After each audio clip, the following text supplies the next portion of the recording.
Hi అండి. ఈరోజు కొంచెం పెరుగు పచ్చడి చూపిస్తాం మీకు. చూడండి ఎట్లా చేసుకోవాలో. ఫస్ట్ కప్లో పెరుగు తీసుకొని మొత్తం బాగా దీన్ని చిలికేసుకోవాలి మొత్తం బాగా. అంటే గడ్డలు లేకుండా మంచిగా నీట్గా అయిపోవాలి. చిక్క ఉంది కాబట్టి పెరుగు మొత్తం చిలికేసుకొని ఇట్లా చేసుకోవాలి దీన్ని. కొత్తిమీర వేసుకోవాలి.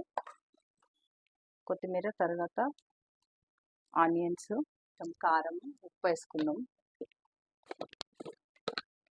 ఇది కొంచెం బగారా రైస్లకు కానీ లేకపోతే నార్మల్ రైస్లకైనా బాగుంటుంది. ఇట్లా కలిపేసి ఇది పెట్టేసుకుందాం. ఇది కలిపినాం కదా, ఇప్పుడు ఇది పొటాటోస్ ఫ్రై చేసుకుందాం. కొంచెం ఆయిల్ వేసుకుందాం, లైట్గానే, ఎక్కువ వేసుకోవద్దు. కొంచెం వేసుకున్నాం. తర్వాత ఇవన్నీ ఫ్రై చేసుకుందాం. ఆలుగడ్డలు ఫ్రై అయిపోయినాయి. ఇందులోనే కొంచెం కారం వేసుకొని తర్వాత సాల్ట్ వేసుకున్నాం. దీనికి సరిపడా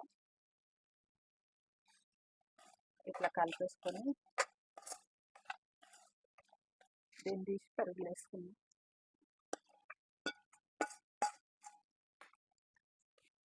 ఒక ప్యాన్ పెట్టుకొని కొంచెం పోపు వేసుకుందాం. దీనికి కొద్దిగా ఆయిల్ వేసుకుందాం. జీలకర్ర, ఆవాలు, ఎండుమిర్చి, కొద్దిగా ఇంగు వేసుకుందాం.